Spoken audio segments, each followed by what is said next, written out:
Les 12 apôtres de Jésus-Christ ont marqué l'histoire du christianisme de manière inoubliable.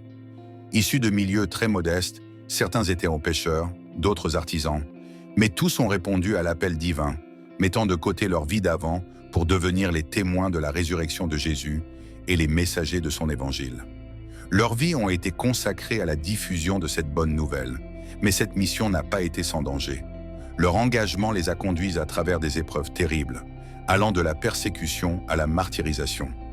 Chacun d'eux a sacrifié sa vie par amour pour le Christ, mais leurs morts n'ont pas toutes été semblables, et les récits qui les entourent sont parfois fascinants et mystérieux. Aujourd'hui, nous plongeons dans ces histoires captivantes et souvent dramatiques qui révèlent à quel point ces hommes ont changé le monde. Avant de commencer, abonnez-vous à la chaîne, cliquez sur « J'aime » et restez avec nous jusqu'à la fin pour découvrir ces histoires poignantes et inspirantes. Simon-Pierre, un chef au cœur humble. Simon-Pierre est sans doute l'apôtre le plus connu. Surnommé le roc par Jésus, il incarne la foi inébranlable. Au début, Pierre n'était qu'un simple pêcheur, mais il a tout quitté pour suivre Jésus.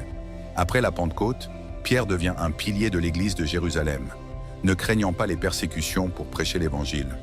Il fait face à l'hostilité romaine et sous le règne de l'empereur Néron, il est arrêté. L'histoire rapporte qu'il a été crucifié à Rome en l'an 64 après Jésus-Christ, mais avec une particularité, il aurait demandé à être crucifié la tête en bas, se jugeant indigne de mourir de la même manière que son Seigneur. Cette demande reflète son humilité, sa dévotion et son profond respect envers le Christ. Sa mort est un témoignage vivant de la persévérance dans la foi, un exemple d'engagement spirituel jusqu'à la fin. Pierre est un véritable modèle de courage, démontrant que la foi peut triompher même face à la mort. Jean l'évangéliste, un apôtre préservé par Dieu. Jean, frère de Jacques, est le seul des 12 apôtres à ne pas avoir été martyrisé. Cet apôtre, connu pour être l'un des plus proches de Jésus, a joué un rôle crucial dans l'établissement de l'Église. Il est l'auteur du 4e évangile, des épîtres de Jean et du livre de l'Apocalypse. Après la résurrection de Jésus, il poursuit son ministère à Jérusalem et en Asie mineure, où il fonde des communautés chrétiennes. La tradition rapporte qu'il fut arrêté sous le règne de l'empereur Domitien et exilé sur l'île de Patmos, où il rédigea l'Apocalypse après avoir survécu à une tentative d'exécution par empoisonnement. Ce miracle démontre la protection divine sur sa vie. Jean est le modèle de la fidélité et de la persévérance. Bien qu'il n'ait pas connu le martyre, sa vie témoigne de l'importance de rester fidèle à sa mission divine, même dans l'adversité. Jacques le Majeur, le premier martyr. Jacques, fils de Zébédée, est le premier des apôtres à verser son sang pour sa foi. Il était l'un des 3 disciples privilégiés, présents lors de moments clés de la vie de Jésus, comme la transfiguration et l'agonie dans le jardin de Gethsémané. Son martyre survient sous le règne d'Hérode Agrippa Ier, en l'an 44 après Jésus-Christ. Ce dernier, cherchant à gagner la faveur des Juifs, fait décapiter Jacques, le faisant ainsi le premier apôtre martyr. Sa mort a bouleversé les premiers chrétiens, les incitant à propager l'Évangile malgré les dangers. La tradition veut que ses disciples transportent ses reliques en Espagne, où il devient le saint patron du pays, et où le pèlerinage de Saint Jacques de Compostelle prend son origine. Philippe, un prêcheur courageux, Philippe, originaire de Bethsaïda, a été l'un des premiers apôtres appelés par Jésus. Il est connu pour son pragmatisme et son sens du détail, illustré par sa question à Jésus lors de la multiplication des pains. Après la résurrection de Jésus, Philippe se lance dans la prédication à travers l'Asie mineure, notamment en Phrygie.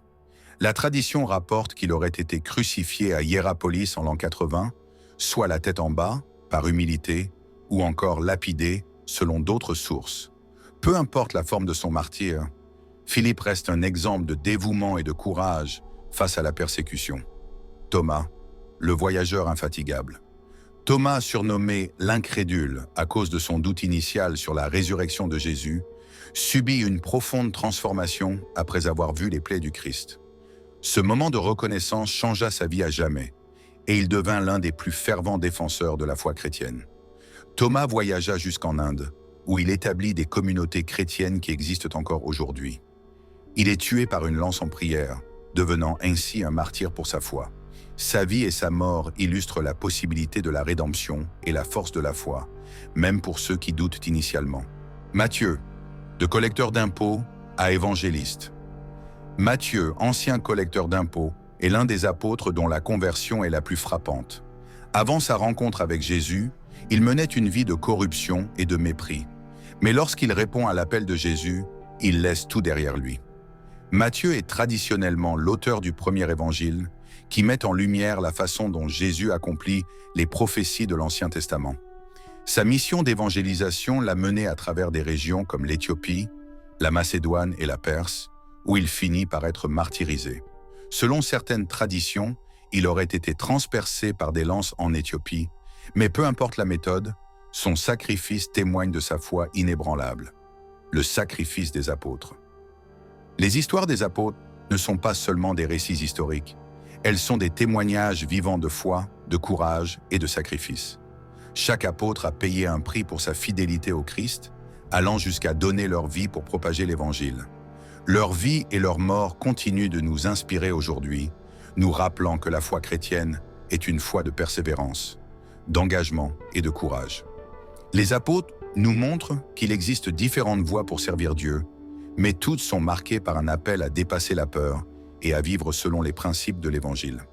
Leur héritage vit à travers leurs écrits, leurs enseignements et les communautés qu'ils ont fondées.